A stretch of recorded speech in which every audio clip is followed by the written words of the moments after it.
Fala galera, bem-vindos a mais um Papo de Gestão. E para você que acompanha a gente aqui, você deve se perguntar: por que eu vou dedicar tempo para treinar as pessoas do meu time se elas podem ir embora? Porque se você não treiná-las e elas ficarem na sua empresa, aí sim você vai ter um problemão. Afinal, uma empresa é formada pelas pessoas que a compõem e o resultado do negócio depende diretamente da performance desses colaboradores. Sabendo do desafio que é treinar e capacitar a gente, nós desenvolvemos o G4 Skills, que é a plataforma de treinamento de times aqui do G4 Educação, que avalia as lacunas de habilidades e a maturidade do seu colaborador e cria uma trilha personalizada de desenvolvimento para cada membro do seu time, com as nossas formações aqui do G4. Para você conhecer o G4 Skills, eu liberei 7 dias de acesso gratuito à nossa plataforma. Basta você escanear o QR Code que está aqui nessa tela ou clicar no link do descritivo desse episódio. Então, aproveita, vai lá com o teu time que você vai aprender muito. E agora, esse episódio aqui do Papo de Gestão tá sensacional. Espero que você goste.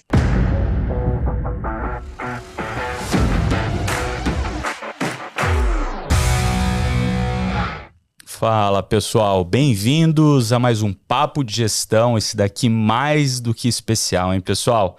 Para quem não conhece, Papo de Gestão é um podcast do G4 Podcasts, que é onde a gente conversa com alguns dos maiores gestores do Brasil para entender um pouquinho da história deles, de onde eles aprenderam, onde eles erraram, para que você, gestor, possa levar esses aprendizados para sua jornada também, tá certo? E contribuir aí na sua evolução.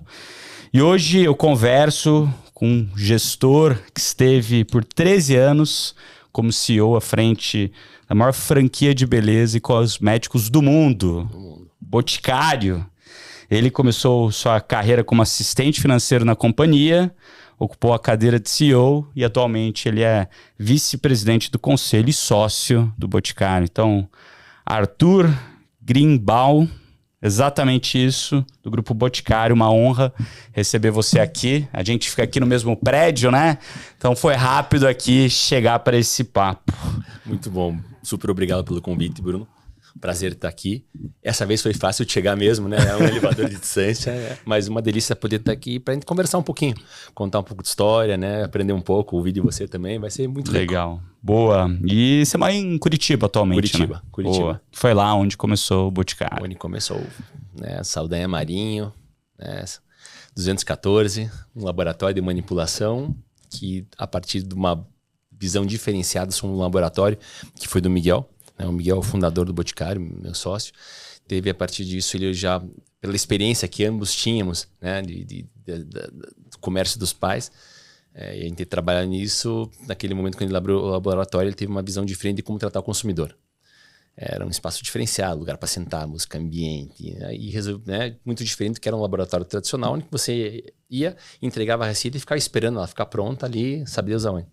E nisso ele então fez a oferta, né, de alguns produtos que ele concebeu lá e que caíram, como se popularmente se fala, no gosto dos consumidores. E a partir daí foi feita a abertura de uma loja no aeroporto Afonso Pena para ajudar então a divulgar a marca, não só para fora, mas principalmente para dentro de Curitiba também. Porque perfeito. A Saldanha Marinha é uma rua próxima do centro, mas não tem alto fluxo, né? Então era o que deu, mas...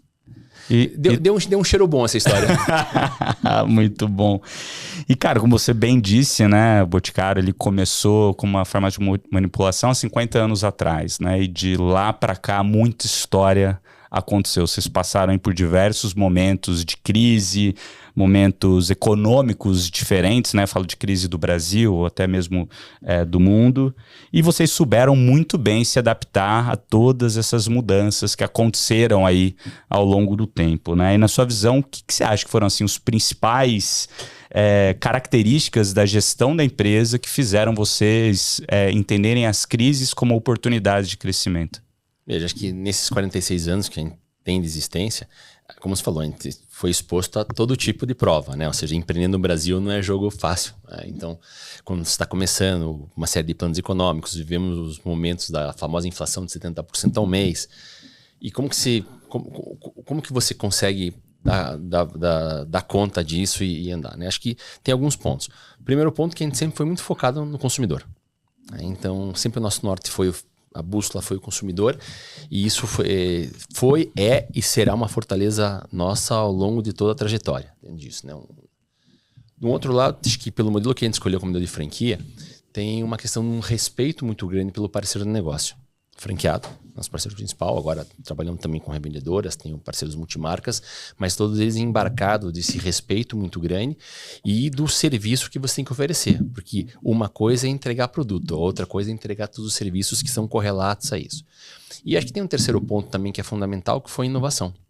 Nós somos uma empresa que é inovadora, o consumidor muitas vezes nos vê com uma inovação no produto, que é uma realidade, está mais palpável, mas nós inovamos um monte em comunicação, na experiência da loja, no formato de gerir o negócio, na questão dos processos, em desenhos novos, tudo o tempo inteiro.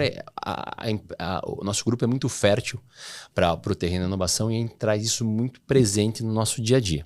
Então acho que somos esses três pilares, colocado a um desejo nosso, meio do Miguel, e depois trazendo várias pessoas nesse empreender conjunto, né? Que é uma rede de franquias e um formato de um sonho.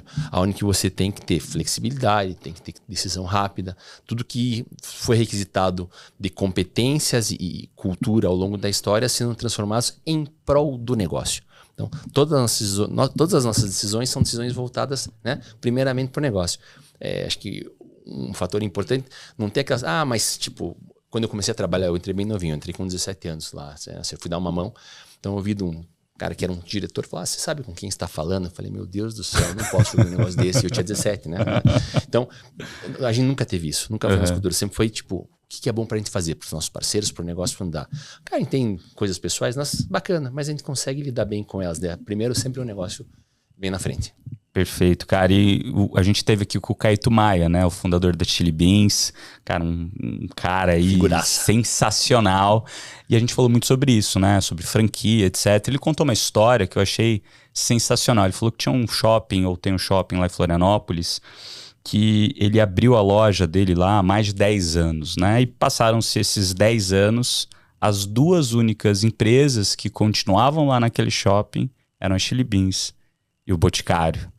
Então eu vejo que, né, muito do que você acabou de falar aqui, de focar no consumidor, focar no negócio, no seu parceiro empreendedor que está ali na ponta, foram o que fizeram, né, e se reinventar, inovar e continuar colocando o cliente no centro, mas com esse quê de inovação, foi o que fizeram vocês ao longo, né, dessa jornada, pelo menos lá naquele shopping, continuarem lá e continuarem super relevante. Tem algo a mais que você acha dessas estratégias que vocês fizeram nesses 10 últimos anos que ajudaram nisso?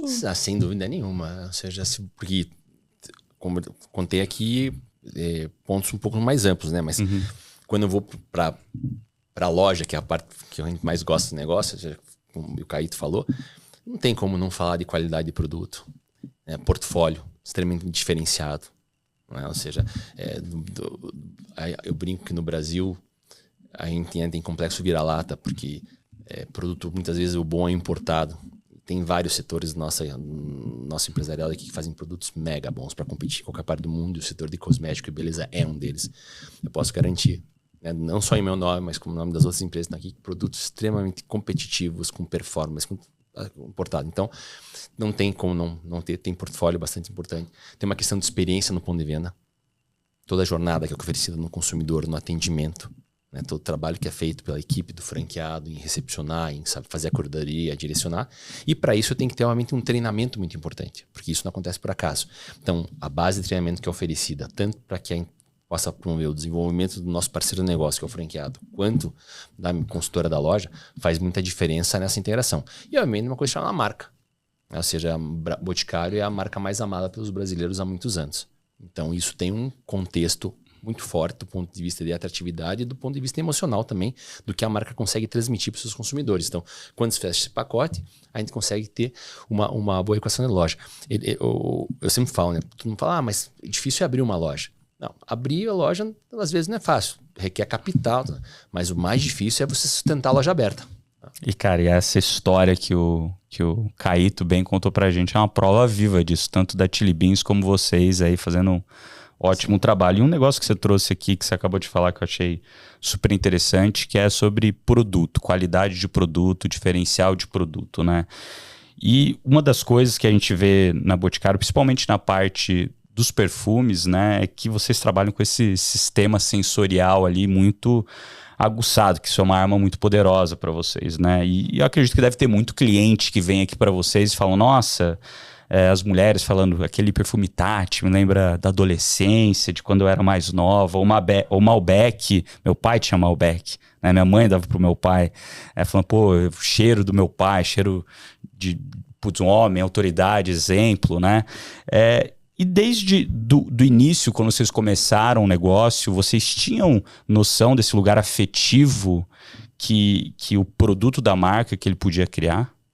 Ou foi algo que foi se criando ao longo do tempo, que vocês foram ouvindo o cliente, foram desenvolvendo? A gente foi moldando, porque no fundo a gente sempre estudou muito consumidor, né? Então, por exemplo, lá atrás, quando o pessoal fazia a pesquisa, que eles queriam saber, faixa de renda, sexo, idade. Aí falava, beleza, essa parte é necessária, mas me conta mais, como que você pega no produto? Por que você usa um produto? O que se espera dele? Quero saber a tua jornada. Isso daí, né? Então, isso fez com que a gente ficasse muito sensitivo, diria, para as questões do consumidor, e traz alguns elementos importantes. Primeiro, a memória olfativa, eu acho que é a memória mais forte que uma pessoa tem. Porque é o que né, se passa no lugar, se sente um cheiro, às vezes de grama molhada, transporta para tua infância lá não sei aonde. O cheiro de um bolo que lembra o bolo da sua avó. Ou seja, é muito rápido, é muito forte isso aqui. E é um negócio que emociona. Não, ele faz isso daí. Então, acho que a gente aprendeu com isso, né, com a jornada, mas sabendo da relevância que é isso para o consumidor, nós recebemos muito contato de pessoas que, por algum motivo, gostariam de ter um perfume, uma fragrância nossa que já foi desativada, se a gente poderia propiciar para ele um novo produto, porque sensacional, remete a alguma coisa, tipo alguém que já não está mais aqui com essa pessoa, uma experiência que foi fantástica junto a alguém, e eles não encontram um produto que né, faz um giro de portfólio, não encontram, e eles nos mandam e a gente propicia isso para eles. Né? Vocês fazem, então, especialmente? Grande parte das vezes a gente consegue atender, depende se eu tenho aquela matéria-prima ainda em casa, às vezes eu consigo ir no fornecedor, mas a gente atende. Né? Ou seja, porque isso é uma relação muito importante. Né? A gente faz parte da vida das pessoas.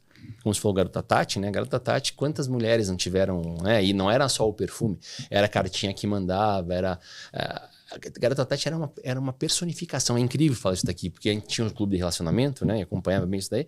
Então, tipo, duas meninas brigavam, o que elas faziam para fazer as pazes? Elas mandavam uma carta para Tati entrar em contato com a outra para fazer as pazes, né? Chegava a esse nível. Cansei lá, recebia cartas com fotos, para a gente saber quem estava falando. Então, é muito bacana. Né? Então, a gente sabendo, né, dessa responsabilidade toda, a gente não é que trabalha em cima disso, mas, de volta, é a questão de como eu posso ter a leitura correta da jornada desse consumidor e como eu posso ser útil para ele. Sensacional. E uma curiosidade que a gente estava conversando um pouquinho antes de começar...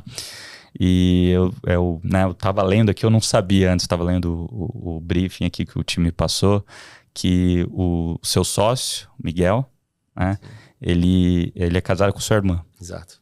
E a filha deles, que é a Tati, é esposa de um grande amigo meu, que é o Cláudio Mifano. Um abraço, Cláudio. Inclusive, você tem que vir aqui participar do podcast também. E daí depois eu li do perfume Tati, daí eu falei, tem alguma relação entre os nomes? E daí você me falou que tinham alguns outros nomes que foram também originados ali na família, né? Da onde surgiu isso, né? Foi uma homenagem, né? Acho que a gente sempre foi apaixonado pelo mundo da perfumaria, da beleza. Acho que se eu remeto um pouquinho... É uma empresa de sonhos. Miguel tinha um sonho desde que começou de ter uma marca brasileira de conseguisse fazer produtos de alta qualidade. Não tinha. Né? Eu vinha alguns anos depois com o meu sonho de poder fazer uma experiência muito diferenciada de atendimento a consumidores e queria ampliar isso de uma maneira importante, né? Pelas vivências que ambos tivemos nas lojas. Né? E esse sonho deu certo. Né? Desse sonho de querer fazer uma marca de qualidade com ampliar a experiência deu origem a uma rede de mais de 4 mil pontos de venda espalhados pelo Brasil e presença no exterior. Né? E aí tem essa questão da paixão pela perfumaria. E aí Miguel fez um primeiro perfume que foi o Cecita, que era em homenagem à minha irmã, Cecília, né? Tinha mandado de Ceci, então foi uma homenagem a ela. Aí quando teve a primeira filha, que foi a Anete, teve o Annie. E depois teve a Tati. Sensacional. E eu brinco que isso me dá dor de cabeça, que minha mulher me cobra até hoje e o meu vai sair quando? E aí, quando que vai sair? É difícil, porque antes era mais fácil botar o dedo na grade de produto, né? Se você lançar agora, não, tem todo um... Tem uma NASA para lançar o produto e batizar. Até porque o nome dela é Karina, né? E aí Nina. Mas Nina já tem, eu não posso usar nem a marca, né? Mas vai explicar isso.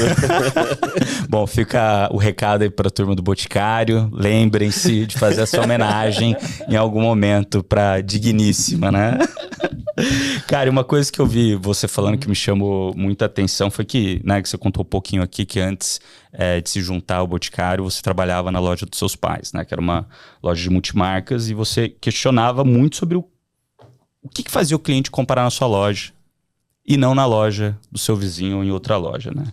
E que essa é uma pergunta que te guia até hoje. Perfeito. E eu quero saber a resposta para essa pergunta, cara. Após mais de 30 anos aí dentro da empresa, o que faz uma pessoa comprar no Boticário e não no concorrente? Essa é a pergunta que eu continuo buscando todos os dias, né, fazer, porque é bom só contextualizar, né? Ou seja, a gente tinha lojas no centro da cidade de confecção e mexia com roupas mais populares e muitas das marcas eram vendidas em todas as portas, né? Você pegava Malharia de Santa Catarina, Hering, Malve, Marisol, todo mundo vendia, né? Claro que a gente procurava fazer um portfólio um pouco diferenciado, buscava coisas aqui em São Paulo diferentes, os locais, mas... E era uma boa pergunta, porque eu tinha 12, 13 anos nessa época, né? Eu falava, por que o consumidor entra aqui e não entra no... E aí você vai entendendo, porque é um pouco da resposta, porque ele não entra só pelo produto, o produto é importante. Ele quer o produto, ele quer o preço adequado, ele quer um atendimento, ele quer a cordialidade numa troca, ele quer ter a possibilidade de fazer, né, um financiamento, muitas vezes, da sua compra. Ou seja, é um composto que hoje, quando eu falo composto, eu me remeto à questão da experiência com a marca, né, e é o que a gente busca fazer todos os dias dentro das nossas lojas, dos nossos pontos de venda, de todas as marcas, fazer com que o consumidor consiga encontrar aquilo que ele veio buscar e mais ainda possa ser surpreendido com algo mais. Porque, de volta, a experiência, né? O bom atendimento é fundamental, mas a gente busca ter mais do que o bom atendimento. Eu quero que você se sinta muito à vontade na nossa loja, que você tenha liberdade para ficar quanto tempo você quiser, escolher, cheirar, voltar outro dia com a curadoria da nossa consultora. Ela é uma pessoa treinada para isso, para poder prestar a melhor assessoria na escolha de um produto, seja para você, seja na questão do presente. O ambiente tem que ser bom. Você tem que curtir, entrar lá. Não dá para ser aquele negócio que quero entrar e sair. E tudo isso é pensado, no mínimo detalhe. O modelo da loja, o porquê, às vezes a comunicação visual, a rota que a menina te conduz, né, a consultora te conduz. Tudo isso é pensado previamente. Claro, aberto para o jogo ser jogado na hora ali, mas tudo isso é pensado para acolher da melhor forma possível para que você tenha um prazer em vir até o Boticário realizar uma compra. Sensacional. Cara, em 1990, né, acontece a fundação do Grupo Boticário. Antes, né, vocês eram aquela farmácia de manipulação, imagino que foi evoluindo até virar o Grupo Boticário, é isso? Não. Veja, a cronologia. Em 77 é aberto o laboratório de manipulação. Em 82, abre-se uma fábrica em São José dos Pinhais. Você entrou quando? Eu entrei para trabalhar em 86, mas antes eu matava aula para fazer perfume no laboratório, na Saldanha Marinho. Confesso que fazia isso. Eu matava umas aulas para ela porque era muito gostoso. Eu ficava inebriado com aquele ambiente. E a gente sempre teve uma relação super boa, né? Então, a gente tem 20 anos de diferença. Perfeito. Então, eu matava aula, eu ia lá, brincava, me entregava umas amostras, fazia um perfume lá, ficava envolvido. E acompanhava, assim, me admirava muito, né? Depois, já trabalhava com meus pais nessa época. Fui guardador de banca, fui porteiro de loja, fui office boy nesse negócio e fui picado por esse bichinho do varejo. E aí eu tinha o prazer de poder acompanhar. E às vezes que eu me desentendia com meu pai, eu ia lá, batendo na porta do Miguel, dizendo... Quero vir trabalhar com você, briguei com meu pai. Aí ele dizia, pelo amor de Deus, volta lá que eu não quero problema nenhum com o sogro. Volta lá. Sensacional. Até que em 86 veio mais um dos planos, era o plano cruzado na época, né? O funcionário era o ministro da Fazenda, né? E aí precisava fazer uma mexida muito importante, porque não estava tão legal algumas coisas lá, ele precisava fazer uma troca, ele foi buscar uma pessoa bastante experiente para auxiliar, que era o senhor Bernardo Fedalto, uma experiência grande. Só que ele precisava de alguém para ajudar o seu feudal a fazer essas modificações. Daí ele nem falou comigo, ele foi falar com meu pai. Pediu o passe emprestado lá. E daí em 86 eu entrei, né, aí, de fato para dar uma mão. E era para dar uma mão por pouco tempo, e aí estamos nessa história, tô junto até hoje. E por que vocês criaram o Grupo Boticário em 90? Então, eu pulei, né? Você falou isso. Você falou em 86. 82 a gente abriu a fábrica, né? Foi aberta a fábrica. Eu entrei em 86 dentro disso. E aí depois em 90 a gente criou a Fundação Boticário, porque a gente já tinha uma visão bastante importante, obviamente, para o negócio, mas a gente tinha uma visão também para a sociedade. Né? O que você fala hoje em questões de ESG... Tá tudo certo, mas para nós a sopa de letrinha vai mudando. Eu tô lá atrás nessa história. Né? A gente já tinha uma preocupação. Nos anos 80 aconteciam, e infelizmente continua acontecendo enchentes no sul do país. A gente disponibilizava produto para ser trocado por peças de roupa, para doar para a população que tinha sido atingida. Aí a gente fazia uma série de coisas, daí veio a fundação, porque na fundação a gente falou, puxa, na época era Boticário Produtos Naturais, como a gente devolve para a natureza, então a gente ia plantar uma árvore por cada produto vendido. Aí fomos fazer uma consulta com uma pessoa que era especializada. E era muito engraçado, porque fomos falar com o Miguel Milano, que ele era o chefe da cadeira de Engenharia Ambiental na Universidade Federal do Paraná. Então, na hora que a gente foi falar, a primeira coisa que, tipo, ele, o que esses caras estão querendo fazer? Os empresários estão querendo falar do meio ambiente hoje em dia comigo aqui, né? Explica tal. Então, depois ele veio ser presidente da fundação conosco. Ele veio trabalhar conosco. Mas já sempre com um olhar mega diferenciado para a sociedade. E a gente foi evoluindo, né? Através dos temas. E aí, fomos fazendo nosso desenvolvimento. E a gente nunca quis, tipo, tirar o foco. A gente tinha uma ambição bastante importante do que a gente queria construir no Boticário. O Boticário a gente sempre teve, e obviamente no grupo também, uma questão de sempre, a gente não quer ser o maior, eu quero ser o melhor. Melhor produto, melhor experiência para o consumidor, melhor apoio para o meu parceiro de negócio. Então, muitas vezes o pessoal, você não quer abrir uma outra marca, uma marca mais popular, tal, ou vem com um negócio novo. E aí, volta e meia era, né, tentado a fazer, mas a gente pegava e dizia, não está na hora ainda, não quero, vou focar aqui no Boticário, e fazia assim, e assim foi. Conseguimos ir bem, tipo, tivemos algumas metas arrojadas, por exemplo, no ano 2000, que ia virar 2000, eu queria ter 2.000 lojas. Sensacional. Corre, faz aí, né? E viramos o ano 2000 com 2.000 lojas, fomos crescendo e tal, passamos por desenvolvimento, veio a questão um pouco antes do Plano Real, que ajudou bastante, né? Porque a questão de se tirar o composto inflacionário e poder fazer um olhar mais a longo prazo, fizemos uma baita reformulação do negócio, tudo, que é outra característica nossa, que a gente mexe em time que tá ganhando. A gente não espera a coisa azedar, né? Tipo, a gente tá o tempo inteiro puxando para frente. Então, tudo isso fez com que a gente ganhasse uma certa musculatura. E aí, chegando, né, o grupo que a gente lançou em 2010, no ano 2006, 2007, a gente começou a olhar que poderia ser um bom momento para fazer algumas outras iniciativas. Por quê? O Brasil era o terceiro mercado mundial de perfumaria e cosmético, hoje é o quarto. Mas uma questão de um pouco de demanda, mas de câmbio. Cara, eu não aguentava mais ir no shopping encontrar uma marca nova num quiosque lá. Chegava cada vez uma marca nova naquela... Pô, cara, a gente entende esse mercado aqui, né? E a gente tinha conseguido chegar no Boticário naquilo que a gente imaginava. A gente já não era questão de tamanho, não era porque é a maior franquia do mundo, mas era mega estruturada, dentro com qualificação super bem avaliada pelos nossos parceiros de negócio, pelo mercado. Marca, o pessoal de fora olhava e via o modelo aqui para se inspirar. Ou seja, sabe quando você fala, bom, andei E a gente olhando, chegamos aqui e falamos, puxa, a gente entende esse mercado aqui. A gente conhece um pouquinho de consumidor, a gente conhece um pouquinho de logística, a gente conhece um pouquinho de P&D, tal, que somado os pouquinhos dá um pocão na história. E a gente falou, sabe, acho que está na hora então de poder atender outros consumidores, porque nem todos os consumidores se identificavam com a marca Boticário. Perfeito. Então aí resolvemos criar a questão do grupo para poder atender mais consumidores com diferentes propostas de valor, né, das marcas novas que a gente criasse, mas sobretudo com a ambição de poder atender o consumidor brasileiro na sua totalidade. Porque a gente era muito forte num canal, que era de franquia, e a partir do pensamento do grupo, a gente queria também entrar nos outros canais para ter a oportunidade de servir o consumidor nos diversos canais. Aí nasce o Grupo Boticário. E quais são as marcas hoje que fazem parte do grupo? Hoje, marcas são 7. Boticário, Dora, Quem Disse, Berenice. Aí nós fizemos, que nós criamos organicamente de casa.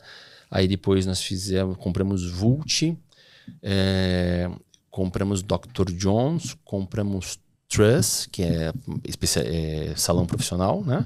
E desenvolvemos dentro de casa Ui, que é uma marca de alta perfumaria desenvolvida na França. para aquele complexo vira-lata que eu falei, para gente mostrar que a gente consegue fazer coisa boa lá também. Animal, sensacional. Pessoal, olha só, se você tá gostando desse episódio aqui, vai lá no Spotify, avalia a gente com 5 estrelinhas para a gente continuar aí no top 5 podcasts do Brasil no tema negócios, tá certo? Manda aí pros seus amigos também, que esse papo aqui tá demais hoje aqui com o Arthur. Arthur, existe uma frase no mundo do empreendedorismo que ela é bem conhecida, que fala o seguinte, né? Crie a empresa que vai quebrar a sua própria empresa. E vocês são mestres em fazer isso, que você acabou de falar aqui. A gente mexeu em time que tá ganhando, né? Isso é difícil de fazer, de ter coragem de fazer isso, né? Vocês criaram o Eudora, Beleza na Web também, que foi uma baita de uma aquisição. Perfeito. Baita de uma aquisição. E que elas poderiam ser vistas até como concorrentes, né, do Boticário. O que foi a estratégia, nesse caso aqui, de compra da Beleza da Web, entre outras? Acho que, como eu falei, a proposta de criação do grupo foi poder atender diferentes tipos de consumidores, né? E com marcas diferentes e também com canais diferentes. Uhum. Tanto que quando a gente fez a aquisição de Vult era uma marca de maquiagem, né? Muito bem quista pelas consumidoras, né? Com dois empresários bacanérrimos, que é o Murilo e a Dani, que a gente teve a oportunidade de fazer a aquisição. Mas quando a gente fez a aquisição de Vult, eu estava muito mais de olho nos 35 mil pontos de venda multimarcas que eles atendiam. Perfeito. A marca era muito boa, mas meu olho brilhava nos 35 mil pontos de venda multimarca, porque era um canal que estava crescendo, né? Detectou isso, estava crescendo e era a oportunidade de eu poder chegar nesses consumidores também para oferecer algum tipo de produto. Perfeito. Né? Então aí foi uma aquisição por canal. Quando você vem para a Beleza na Web, mesma coisa.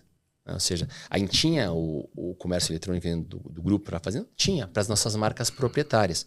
É muito diferente você estruturar um modelo de comércio eletrônico de site para um negócio que tem, na época, 3.500 lojas, são 3.500 lojas espalhadas por território brasileiro, você tem uma loja a cada 3 km de você, né, para facilitar, do que um negócio que tem 3 lojas para atender o Brasil inteiro. Então, são diferentes approaches, né, são diferentes modelos. A gente tinha um modelo do primeiro, que era uma loja a cada 3 km. Né? Então, perfeito. Mas só que não era suficiente, porque entra na equação que se fala assim, bom, você cria seu competidor. No fundo, é a história de jogar um tubarãozinho dentro do seu próprio aquário. E antes eu faça que alguém o faça por mim. Dentro disso, né? Então a gente fez a aquisição, então, Beleza na Web também para podermos entender com mais intensidade o consumidor e o modelo de negócio de um site, basicamente sem loja física, ela tinha uma loja física só, e onde que a gente jogava um jogo que era multimarca. Até então, jogava um jogo que falava de marca específica em canal proprietário. Perfeito. Loja do Boticário só encontra produtos do Boticário. Né? No catálogo, Eudora, né? Você encontra produtos de Eudora, por mais que as revendedoras não sejam exclusivas. Né? E aqui você joga um jogo que você vê de todo mundo. E para nós não foi difícil de fazer esse shift, por quê? Porque a gente sempre teve uma cabeça de atender o consumidor e entender que, no fundo, o meu negócio é ter a maior share da necessaire do consumidor. Eu sei que ninguém usa todos os produtos de uma única marca, porque é um mercado que está sempre aberto a muita inovação, todo mundo quer experimentar e está tudo certo. Então, por que não nós sermos o proponente dessa inovação e podermos servir esse consumidor? E aí foi importante fazer isso, por quê? Porque às vezes quando você está muito tempo numa liderança, você enferruja. Né? As pessoas não se dão conta disso. Acho que tem duas coisas. Quando você está muito tempo na liderança, um que enferruja e outra pessoa fica com receio de fazer coisas novas. Quando a gente lançou o grupo, o pessoal dizia, mas pra que você vai fazer isso? Eu falei, pô, pra quê? Tem uma baita oportunidade pra gente fazer coisas diferentes, mas vai se arriscar pra quê? Eu falei, vou arriscar? Né? Não, vai se arriscar, pô, tua reputação. Eu falei, meu amigo, reputação se faz todo dia, vamos lá, né? Tem que fazer, e vou fazer, e vai dar certo. Se não der certo, vou tentar de novo fazer, porque é o espírito de empreender. Para nós foi muito legal fazer o grupo, porque a gente sempre teve, né? E o time que trabalha conosco é muito empreendedor. Tinha muita coisa que a gente podia fazer no Boticário, tinha coisa que eu não podia fazer, desde tipo de produto lançado, proposta de valor para a marca que não combinava. De repente você vê, na verdade, com um playground. Você bota 3 folhas em branco de papel, então você escreve do zero a botar o produto no mercado. Em 3 anos, 3 novos negócios. Sensacional. Feroz, né? Porque se fosse fazer a conta certinho, no 15º ano eu estava abrindo o 3º negócio. Então agora eu estaria falando com você, eu estaria entrando com a próxima oportunidade. E a gente fez tudo dentro de 3 anos para poder servir. E aí a gente foi descobrindo, tipo, 2 coisas. Primeiro que tinha coisa que eu estava enferrujado, que já não era bom, então desenferruja aí. Tem outra coisa que eu só aprender. Não, eu sabia o que era atender o cliente dentro da loja, mas eu não sabia o que era ter que pegar um catálogo e bater na porta de alguém para fazer a captura como revendedora. Faz diferença. As conversas são ótimas as duas, mas são skills diferentes. Fazer venda no comércio eletrônico? Outra história. Tem outra história. Então, foi muito bom porque a gente foi ganhando musculatura. Esse é o grande agregado do Grupo Boticário. Eu criei musculatura para várias frentes. Além de desenferrujar, né, entender? Outro brasileiro, o cara me fez criar musculatura. Eu falei, se eu quiser ser bom nesse mercado, eu tenho que entender o consumidor como um todo. Porque ele é único. E ele é omnicanal. Né? Nós somos. Então, ele escolhe como ele vai querer. Ele quer se relacionar com a marca. Você se vira para atender. Então, beleza. Fomos se exercitar para entender. E aí, por isso a gente trouxe marcas novas, canais novos. E aí foi como a gente se desenvolveu. A gente falou aqui de alguns bons sucessos que você teve. Os que deram errado. O que deu errado que ninguém sabe talvez que deu errado? E até você esquece porque deu errado, ficou para trás. Pronto, acabou. Mas tive muitas coisas, né? Para algo dar certo, muita coisa tem que dar errado. Tem que dar errado, esse é o princípio de empreender. Mas o que deu errado assim que você fala, nossa, esse erro aqui foi um erro grande? Eu posso dizer que eu tive erros de processo, né? Então, vou dar um exemplo para você. A gente tinha um modelo lá atrás que era no início que a gente trabalhava com master franqueados. Perfeito. E esses master franqueados que ajudavam a fazer a seleção do franqueado na ponta, inclusive determinar a única loja a ser instalada. Eu acho que a gente não foi tão efetivo em estar junto com eles nessa hora de fazer as escolhas, porque depois daquele processo de 97, que foi um redesenho que a gente fez importante, e a gente assumiu toda essa parte da distribuição e a figura do master deixou de existir no nosso negócio para eles serem grandes franqueados, eu, olhando mais de perto, tinham alguns franqueados que faltava musculatura, faltava consistência para ser franqueado. Coisa que a gente deveria ter estado junto lá para dizer, olha, acho que temos uma oportunidade melhor com outra pessoa para fazer isso. Então, teve um trabalho, obviamente fomos bem, mas teve tempo empregado aí para fazer a recondução. Lojas, a gente estava nos melhores pontos? Muitas vezes sim, algumas vezes não. Estava com o melhor tamanho de loja? Muitas vezes sim, algumas não. Então, deparei com lojas em calçadões de alto fluxo, loja de 16 metros quadrados. Eu falei, quem devia estar com a rua inteira, aqui, né? Devia estar com a rua inteira. Também, acho que né, dentro do processo nós tínhamos que dar uma luz mais para isso daqui. Então, hoje é muito fácil falar, mas são duas coisas que teriam acelerado ainda mais nosso crescimento. Quando você fala que outras coisas que a gente abandonou, tipo, a gente criou um negócio de pele, uma boutique de pele. Junto com essas 3 iniciativas, a gente criou uma quarta ainda, que era uma boutique de pele. Onde a gente tirava 1 milímetro da sua pele, fazia uma análise e fazia um produto específico para você. Que tipo, vamos pegar nós dois. Homens, brancos, né? 40 a mais, tal. Nós vamos ter uma boa indicação do mesmo produto a ser utilizado. Eu sou 40 a menos, tá? Você é 40 a menos? Mas não parece. Parece que eu sou quase 50, né? Achei um cliente aqui. Já vou mandar uns produtinhos pra você pra chegar nesses 40 a menos aí. Pode mandar. Vamos fazer. Já vamos dar um jeito nisso. E aí, então, mas a gente pesquisou, conseguimos fazer um trabalho que a gente detectou 11 genes que são diferentes na composição da pele, que você consegue... Tipo, nós temos, entre aspas, o mesmo biotipo e tal, só que a tua pele pode ser mais hidratada, precisa de um grau de hidratação maior ou menor que a minha de consistência, e a gente conseguia fazer um produto meio que sua medida. Mega projeto lindo, mas que a gente não conseguiu levar para frente, porque a gente esbarrou. A gente esbarrou em questões do mercado de dermatologia, a gente queria fazer com os dermatologistas, e a gente entendeu que eles não estavam afim de tocar assim. Então, vamos respeitar. A ideia é boa, tal, pega todo o conhecimento, joga para dentro das linhas que a gente tem hoje, consegue fazer e continuamos super amigos, né, tocando para desenvolver produtos que eles possam receitar para os seus consumidores, dar para os seus clientes, na verdade, para fazer, tudo certo. Mas você tem que aprender. Mas o fato é que você tem que se permitir errar, né? Não dá para se ficar, tipo, ai meu Deus. Vamos testar a água, vamos se funciona. Sensacional. E você ocupou, né, a cadeira aí de CEO de 2008 até 2021. Foi isso?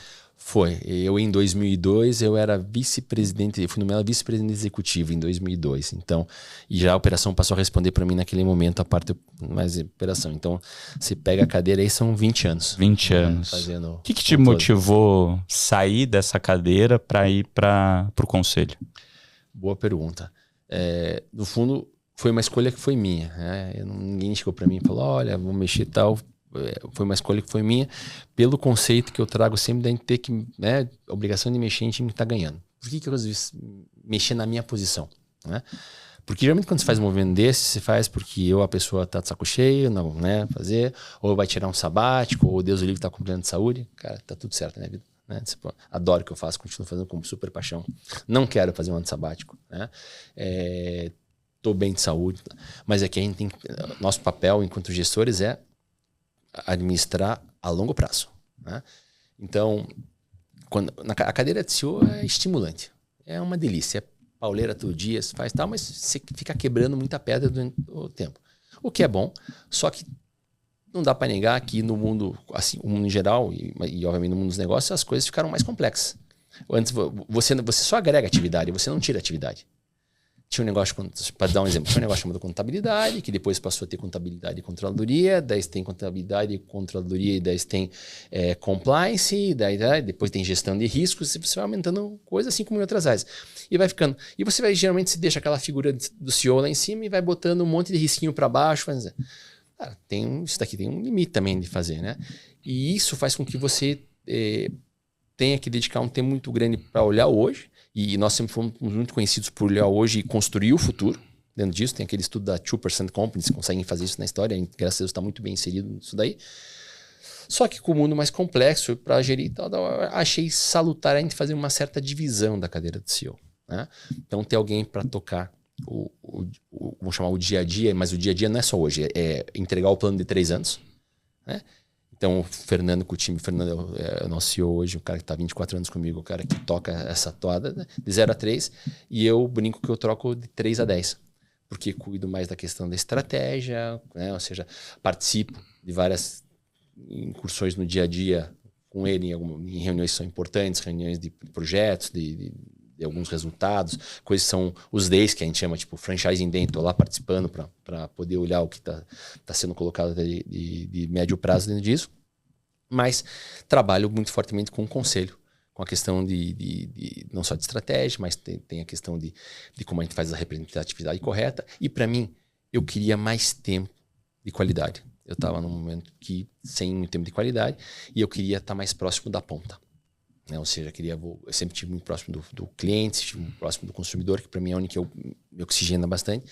E os últimos anos foram muito voltados para dentro. E eu queria ter tempo para fazer isso daí. Né? Então, minha direção está indo para esse lado. O que somou nessa história?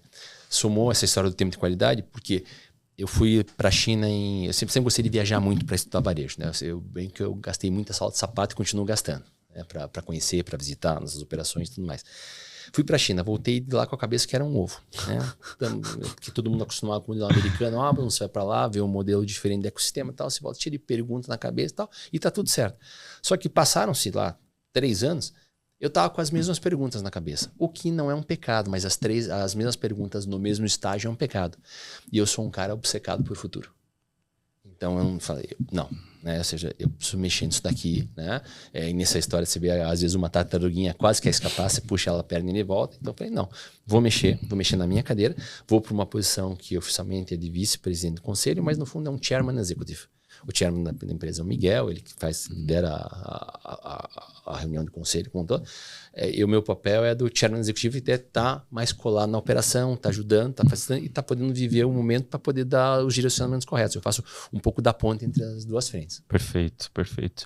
Cara, uma mudança, né? Assim, quando você mudou desse papel de CEO para o conselho, eu li, não sei se ficou claro para mim, que vocês desmancharam o modelo que era matricial, então, no fim do dia, quase de unidades de negócio, que você tinha ali cada uma, talvez, das marcas, com seus times, com todas as funções dentro, para um modelo de jornada.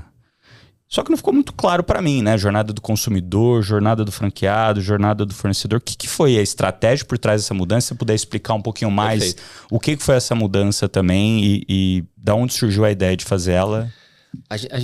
O nosso modelo de crescimento foi um modelo baseado em unidade de negócio. O que é unidade de negócio? Tipo, todas as decisões de uma marca estão dentro dela.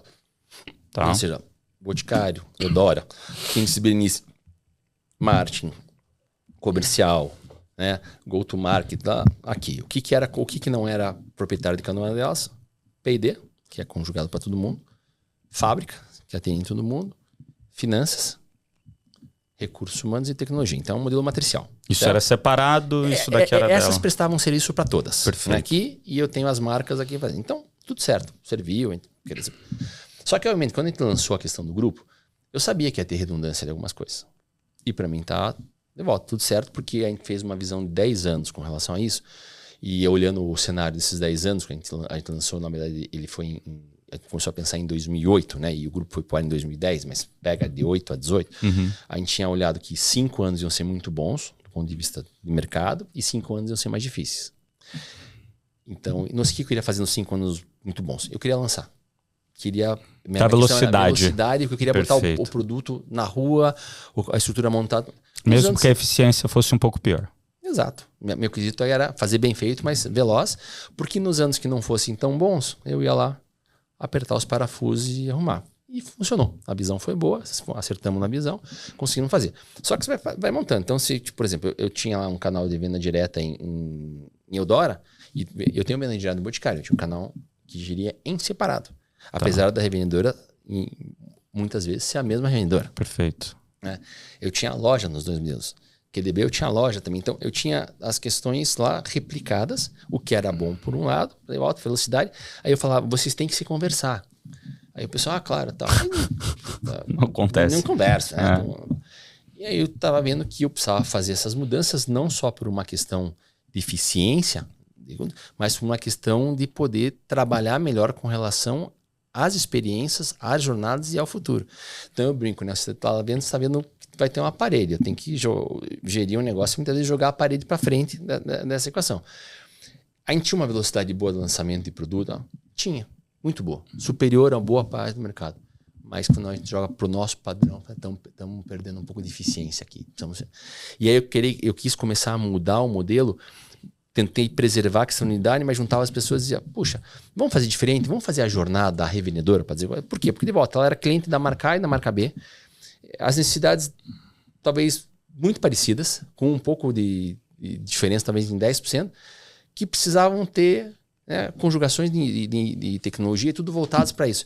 E quando eu estava com os dois modelos, elas competiam por recurso. Perfeito. Então, do jeito. Cara, vai ficar insano, né?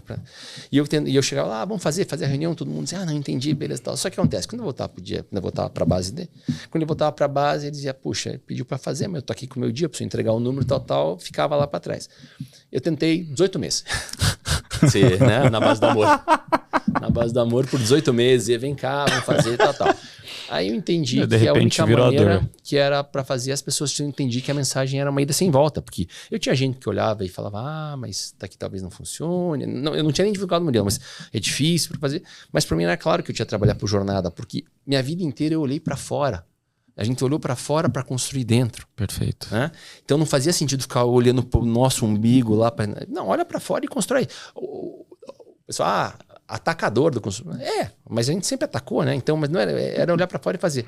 Eu falei, eu quero mudar, então trouxe uma consultoria, desenhei um modelo. E a partir de agora a gente vai operar dessa maneira.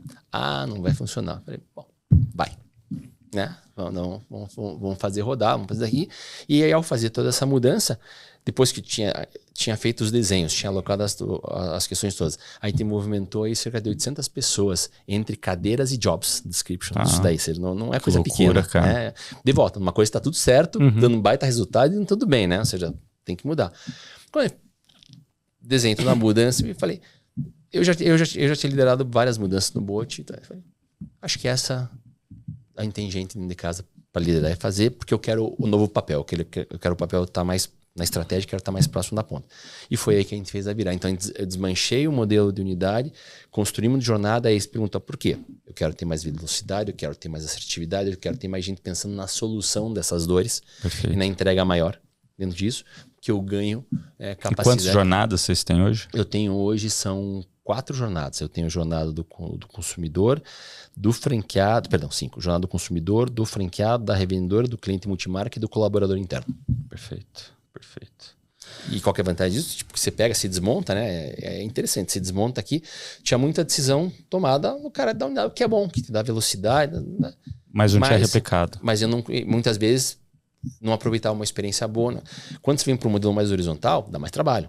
Eu tenho que sentar, Bruno, vem cá, vamos fazer isso daqui juntos, né? Literalmente. E aí você tem que engatar a turma no braço para poder fazer. Acho que não.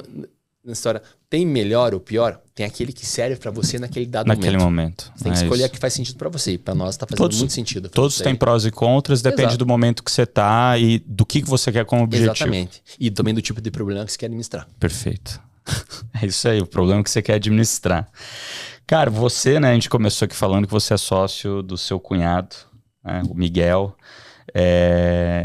Quais são os... E imagino que, assim, trabalhar em família, de certa forma, né, família, no fim do dia, é complicado, né? O que são os alinhamentos entre vocês, que vocês tiveram ao longo de todos esses anos aí para ter algo bem sucedido? Eu entendi ali no começo, já deu algumas dicas do que foi, né? Ele é 20 anos mais velho do que você. No começo você buscava ele muito para referência, então acredito que tem muito esse papel de admiração mútua, que isso ajuda muito, mas imagino que em algum momento também, quando vocês vão ter o churrasco lá de domingo entre a família, ou que vocês vão para a praia juntos, tenham momentos diferentes. Como que vocês fizeram ao longo desses anos para se alinharem bem e conseguirem talvez discernir bem o momento profissional do momento pessoal? Várias inspirações. A gente pôde aprender com a própria família, né? Meu pai e meu tio eram sócios nas lojas que a gente tinha. E era aquela sociedade que era tudo junto e misturado. Até os filhos eram dessa cidade quase. Né? Então, é bom por um lado, tá? Mas por outro lado é muito difícil. Para quem tá entrando, que era o meu caso, para entrar. Então, a regra dos dois valia para os dois. Para um terceiro, deveria valer. Né? É complexo. Daí eu vi aquele negócio, ele também pode aprender e falar, bom, a gente tem que ter funções definidas, vão ter parâmetros, né? E a gente conseguiu fazer isso bem, porque logo na minha entrada, o que acontece? A gente teve uma complementaridade importante. Miguel é um gênio de produto, ele sempre gostou de fábrica, gostava de comunicação. Eu adorava finanças e vendas. Então, casou perfeitamente. E a gente sempre conversou muito, muitas e muitas reuniões a gente fez andando na ciclovia que tem a gente morava na mesma rua, em Curitiba. Então, várias reuniões a gente fez caminhando na ciclovia lá. Então, sempre tiver muita proximidade. Acho que isso é importante. Então, o que a gente quis falar? Mas como se conseguiu estruturar? Primeiro, a gente entendeu que tinham papéis diferentes. Né? Ou seja, as áreas, num primeiro momento, que um se sentia mais responsável, o outro também. Não que a gente não trocasse, não que a gente não botasse um pouco dos dedos também. Dá pra fazer, a gente conversava muito. Mas tinha uma... Depois, quando em 2002, viu tudo debaixo de um chapéu do vice-presidente executivo e tinha que mudar um pouco do formato.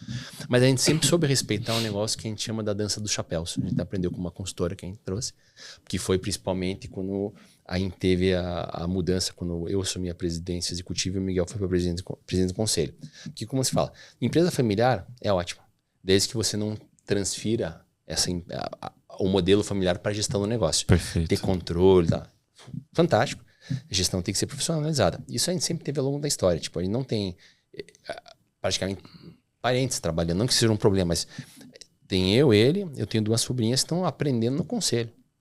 Eu tinha uma irmã que era dentista e trabalhou e já saiu, mas trabalhava como dentista. Aí nunca... O que sempre valeu era a competência. Fazer, então, amigo, tá, beleza, entra no processo seletivo. Aí, como assim? Não, tem que entrar no processo seletivo, não tem essa. Né? Então, a gente sempre teve essa visão muito clara do que era a gestão profissionalizada. Passado isso, né, ou seja, a equação, uma empresa familiar, o que normalmente acontece? Você discute o negócio no churrasco do domingo e discute o boletim do filho na terça-feira no escritório, né? E tem que preservar esse espaço. Não dá, claro que é muito envolvente, mas tem que tentar preservar. Então, a gente combinou algumas regras. Primeira regra, pra gente, no almoço domingo, não era problema. Para as pessoas que estavam em volta, era. E aí ficava os dois, né, a gente falava, ele vamos puxando a orelha da minha mãe e da minha irmã, dizendo, e aí, vocês dois vão ficar só vão falar vocês trabalho? Dois. Então a gente começou que a gente marcar, não falava com os outros lá, no final de semana. Claro que a gente podia fazer um bate-papo isolado e tal, mas a gente tentava evitar. Então a gente começou a formalizar os encontros. Vamos fazer segunda-feira, reunião às 9 da manhã, por exemplo, que a gente faz. Outra coisa, a gente formalizou o negócio dos chapéus, porque as relações são várias. Quando empresa familiar, você tem vários tipos de relação, né? Meu cunhado. A gente é cunhado, mas cunhado quase irmão, é meu melhor amigo. Meu sócio e meu chefe, porque ele é o presidente do conselho.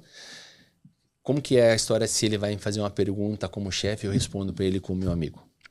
Ou o inverso, né? Eu vou fazer uma pergunta para ele buscando um aconselhamento lá, ele quer me responder do ponto de vista de meu irmão. Então a gente teve que aprender a lidar com isso. Então tinha até um ritual que a gente fazia, dizer, estou botando o chapéu de sócio para falar com você agora. Então, corredor, sócio. Agora, esquece daqui, vamos falar da vida pessoal. Né? Tá namorando, sei que lá, tal, irmão. Tal. E a gente fazia esse ritual no começo, que era até com a figura do chapéu, e obviamente depois ficou automático. E a gente conseguiu separar bem para não dar interferência. Né? Que é o grande problema, quando se mistura os papéis, e aí não tem jeito. Você vai discutir, vem a história, separa, cada um do seu canal, e a gente preserva. E aí tem uma questão que a gente conversa sobre tudo. Não tem assunto que a gente não fale. Também é importante ter sempre os canais super abertos para poder falar. Então pode ser, puxa, não gostei dessa caneca que você botou aqui. E ele vai me ouvir e vai dizer, tá bom, o que você pode melhorar? E assim vai, a gente tem espaço para falar de tudo. Legal, muito bom. Já que a gente falou aqui sobre empreender em família, né? Vocês são a primeira franquia do mundo que auxilia os franqueados a fazerem a sucessão. Vocês já estão muito tempo no mercado, né? Já tem franqueados aí que já passaram para os filhos e se bobear até para os netos, né? Tem franqueado que tá na terceira geração já. Sensacional, cara. Então, vocês fazem um programa ali de sucessão que dura 2 anos, né? Fala um pouquinho mais sobre esse programa. Bom, a primeira vez que a gente levou o tema sucessão para ele foi em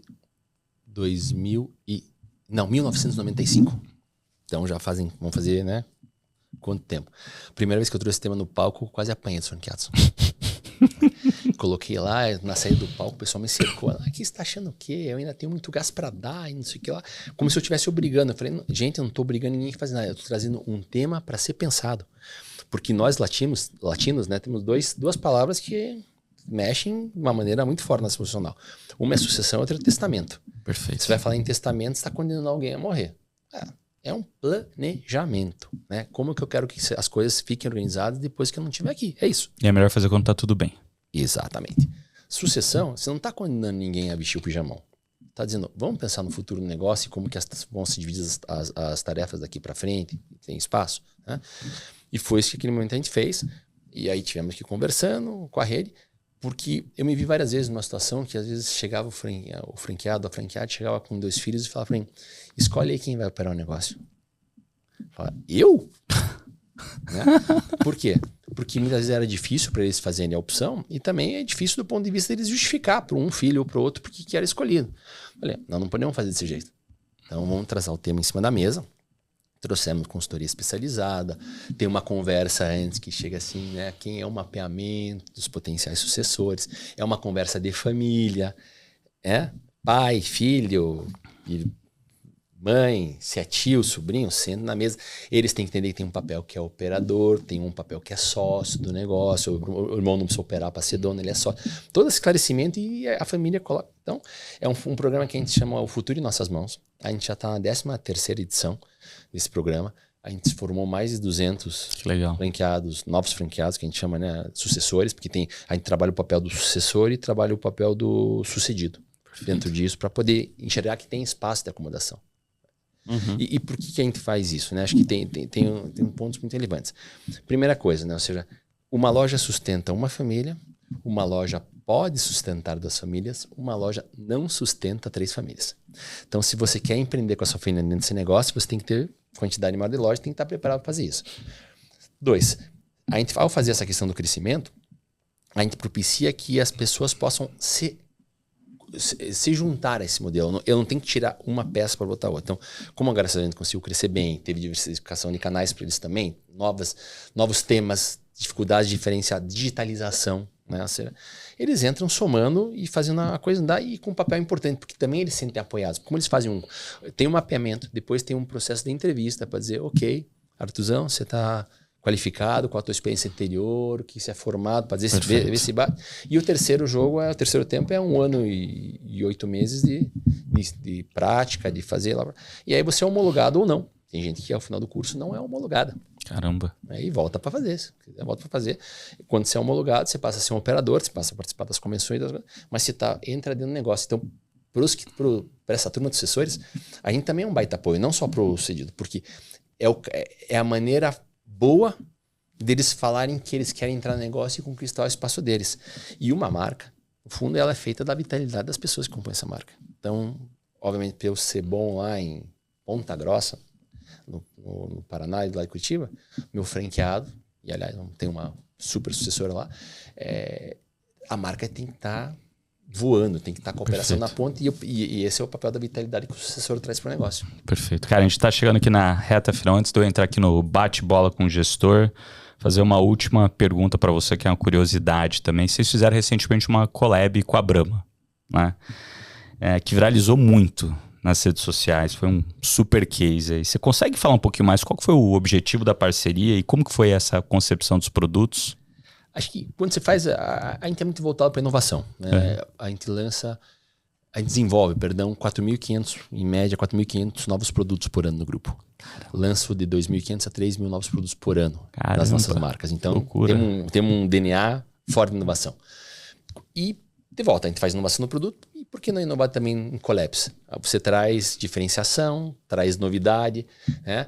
Traz coisa para o pessoal ficar comentando. E a gente tinha feito um super movimento com o Babalu, né? A gente fez um agora com Melissa e a gente fez com o Brahma. E desafiador, né? Porque você fala, bom, afinal de contas a gente tinha um perfume chamado Malbec, né? Por que eu não posso ter um negócio assim com cerveja? Essa era a grande... né?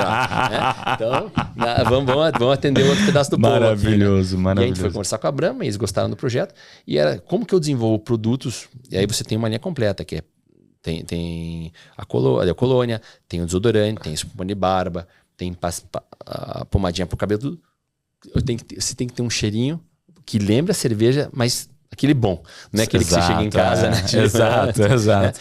E aí o desafio de fazer o desenvolvimento, deles aprovarem com a gente algumas coisas e montar. E deu um maior bochicho, por quê? Primeiro que acho que entra num campo que é o mundo masculino. Perfeito. O homem gosta de produto de beleza, né? Ele tá cada vez mais dentro desse mercado, mas se ele consegue um bom aval para entrar com esse, um produto da Brahma, aí ele se joga. Exato. Dentro da equação, né? Todos nós somos vaidosos e aí com a Brahma você ganha uma permissão para entrar no... E foi muito bem aceita, acho que do ponto de vista, quando você falou de divulgação, foi fenomenal, né? Ou seja, as pessoas... Tem a parte estruturada, né? Os dois marketing comandantes daqui, e tem o que viralizou, do pessoal fazendo depoimento espantando, TikTok, fazendo boleiro comentando de produto de beleza. Sempre era um público que imagina, não me toca com isso daqui, o cara sentadinho lá, cortando seu cabelinho, fazendo a barba, tal, lindo de ver. Então deu um bochicho bom e os produtos são muito bons. E é louco, de volta, a gente cai na questão da memória olfativa. Você vai cheirar o produto e você vai lembrar da cerveja. Que sensacional. Bom, queria ficar mais 1 hora conversando com você, mas isso vai ficar para uma outra ocasião. Tem que deixar gostinho e quero mais, né? Exato. E agora eu vou aqui pro bate-bola do gestor, eu vou fazer uma pergunta, você responde aí super rápido ela. Para você, o que constrói um bom gestor? Bom gestor é um cara que sabe ouvir e sabe fazer boas alocações de ativos. E ativos, na verdade, não é só grana, né? É também times, pessoas e funções. Muito bom. Se você pudesse voltar ao tempo e dar um conselho para você quando você estava começando na sua jornada como gestor, o que você diria para você? Puta, não seja tão duro com você mesmo. Boa. E se você fosse escrever uma mensagem agora, pegar esse pedaço de papel que escrever uma mensagem e abrir daqui 10 anos, o que você escreveria para você abrir daqui 10 anos? Eu ia fazer uma pergunta. Curtiu a jornada? Porque é isso que vale a jornada. Boa. Não sei se você é muito de ler livro ou não, mas me parece que você é uma pessoa que aprende muito com outras pessoas, conversando, etc. Mas tem algum livro que te tocou, que você leu aí recentemente, que você quer recomendar aqui pra galera? Acho que tem. Adoro livro, né? Sou rato de livraria disso. Acho que tem livros que compõem minha cabeceira lá, que eu brinco dos negócios. Então, tipo, 2 que são antigos, mas estão lá, que é A Arte da Guerra. Legal. E outro é O Oceano Azul, né? Das diferenciações. Recentemente eu li um chamado Alerta Vermelho, que não tem nada a ver com isso, mas é a história do primeiro private equity na Rússia. Legal. Da dificuldade. Então, mistura business com estratégia. Fala um outro aí que você te marcou, talvez não de negócio. Não, mas vou te falar um negócio muito interessante. Eu estava zapeando na Netflix essas 2 semanas atrás e apareceu lá A Vida de Bernard Tapie. Né?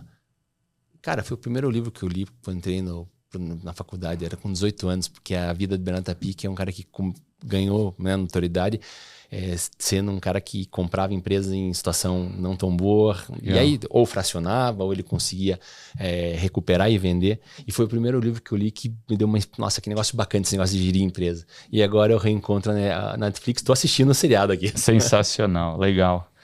Bom, quer deixar uma mensagem aqui pro pessoal? Acho que eu gosto muito da história do mexer em time que tá ganhando. Né? As pessoas muitas vezes ficam esperando alguma coisa para decair, para achar que tem que mexer. Cara, você constrói teu futuro todo dia que você acorda de manhã, você está construindo teu futuro. Então, por que não fazê-lo dessa forma? Olhar, acho que esse é um ponto. O outro ponto que eu sempre gosto de trazer também nas minhas conversas com o nosso time é que muitas vezes você quer buscar a solução onde ela não está, fora da sua casa. E tem muita solução dentro da sua casa. E nisso tem muita gente boa dentro de casa. Então, a gente fala que no nosso caso, santo de casa faz milagre.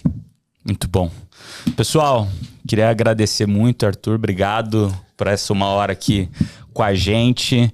Se você gostou desse episódio, compartilha com seus amigos, manda aí para aquelas pessoas que estavam precisando ouvir uma das partes aqui. Para mim, um dos melhores episódios que a gente fez até hoje aqui no Papo de Gestão.